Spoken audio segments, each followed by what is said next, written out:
बहुत समय पहले की बात है। किसी गांव में मीना अपनी माँ पारुल के साथ रहती थी। मीना बहुत ही गरीब थी। मीना के गरीब होने के बाद भी उसकी माँ ने उसे अच्छी तरह पढ़ाया लिखाया था और एक राजकुमारी की तरह उसकी परवरिश की थी। ऐसे ही दिन बीत रहे थे। अब मीना की पढ़ाई खत्म हो गई थी। उसके बाद मीना अपनी पढ़ाई खत्म करके नौकरी ढूंढ रही थी, परंतु ना जाने क्यों उसे कोई भी काम पर नहीं रख रहा था। वो नौकरी के लिए जहाँ भी जाती उसे काम के लिए मना कर देते। मीना काम न मिलने के कारण बहुत परेशान हो गई थी। एक दिन की बात है, मीना नदी के किनारे रस्सी लेकर फांसी लगाकर आत्महत्या जैसा पाप करने की सोच रही थी। तभी वहाँ उसकी दोस्त पूनम आ जाती है और कहती है, अरे मीना, क्या हाल चाल है बहन? तुम यहाँ नदी के किनारे रस्सी लेकर क्यों बैठी हो? तुम इस रस्सी से क्या करने वाली थी? मीना कहती है, पूनम देखना यार, मेरी माँ ने दिन रात मेहनत करके मुझे अच्छी तरह पढ़ाया लिखाया और अब जब मैं नौकरी ढूंढ रही हूँ फिर भी मुझे कोई नौकरी नहीं मिल रही है। माँ मुझे रोज कहती है कि कब तुझे नौकरी मिलेगी। अगर नौकरी नहीं मिल रही है तो मेरी तरह सिलाई करके 2 पैसा कमा। अब माँ की नजर कमजोर हो गई है, इसलिए उन्हें सिलाई करने में परेशानी हो गई है। पूनम कहती है, देख बहन, मैं तेरी सबसे अच्छी सहेली हूँ, इसलिए मैं तुझे समझा रही हूँ। जिंदगी हमें एक बार ही मिलती है और जीने के कई मौके देती है और बस हमें उन्हें पहचान कर कुछ करके दिखाना होता है। और मुझे तेरी माँ की ये बात बिल्कुल ठीक लगी है। तुम फालतू में टेंशन लेती हो। देखो, जब भी तुम्हारा किसी कंपनी में इंटरव्यू हो तो इंटरव्यू देने चले जाना। बाकी समय तुम घर में ही रहकर सिलाई करा करो, जिससे तुम्हारी माँ को कुछ घर का खर्चा चलाने में सहायता मिल जाएगी। मीना कहती है, पूनम, इतनी पढ़ाई लिखाई करके अगर मैं सिलाई का काम करूं, इससे अच्छा तो मैं इस पेड़ से लटक कर फांसी लगा लूं। मेरी माँ ने दिन रात मेहनत करके मुझे पढ़ाया लिखाया है और अब अगर मैं अपनी माँ की तरह सिलाई करूंगी तो गांव वाले क्या कहेंगे कि इतना पढ़ लिख कर भी सिलाई कर रही है। पूनम कहती है, मीना, मेहनत हर किसी को करनी होती है। इस तरह उदास होकर बैठने से अच्छा है कि तुम कोई काम कर लो और अपनी माँ की सहायता करो। कोई भी काम छोटा या बड़ा नहीं होता है। फिर मीना कहती है, पूनम तू सही कह रही है, तूने कोई पढ़ाई नहीं करी इसलिए तू कोई भी काम कर सकती है, परंतु मैंने कई तकलीफों के बाद बीएससी की पढ़ाई कंप्लीट की तो और मैं अपने समय की टॉपर भी थी। अगर मैं सिलाई का काम करूंगी तो गली मोहल्ले वाले मेरे बारे में क्या कहेंगे और वो अपने बच्चों को भी नहीं पढ़ाएंगे।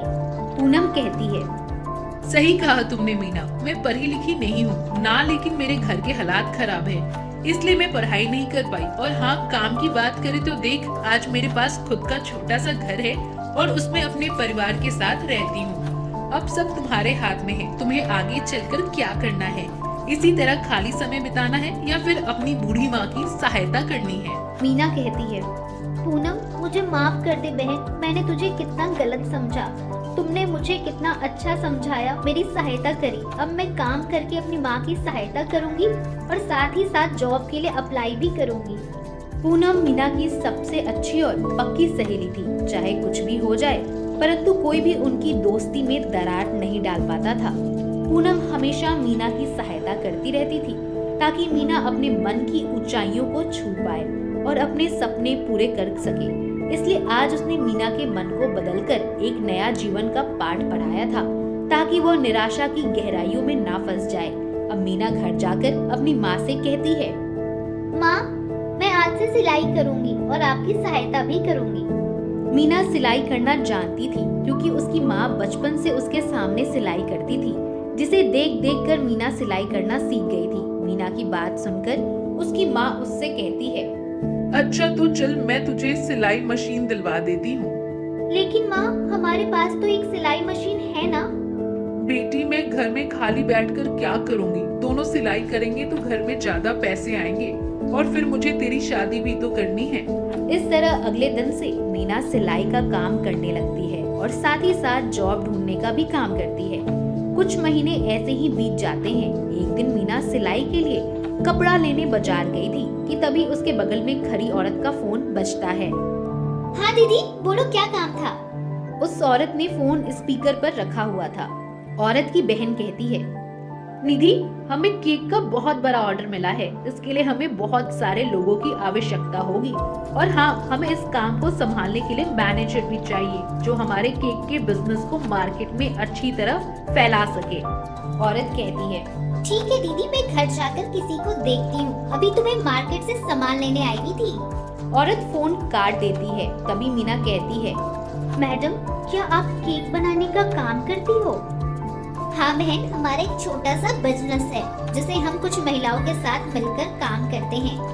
हमारी मैडम बहुत ही पढ़ी लिखी हैं, परंतु उन्हें नौकरी न मिलने के कारण आज उन्होंने मेरी जैसी बेरोजगार औरतों के लिए ये बिजनेस जो है शुरू किया था और आज हमें एक बड़ा ऑर्डर भी मिला है। मीना कहती है, क्या मैं आपकी मैडम से मिल सकती हूँ? हाँ बहन, तुम जरूर मिल सकती हो। कल सुबह काली माता मंदिर के पास गली नंबर 7 में शाम 5 बजे आ जाना। हमारी मैडम नैना ने वही काम शुरू किया है।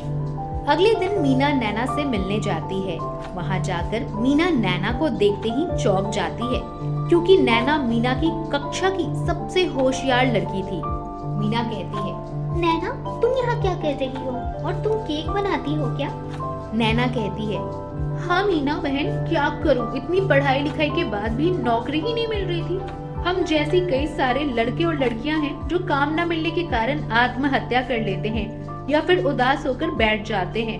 फिर मुझे किसी ने आइडिया दिया कि मैं ये काम कर सकती हूँ। मीना कहती है, हाँ नैना, तुमने बिल्कुल सही करा जो इन बेरोजगार औरतों को रोजगार दिलाया।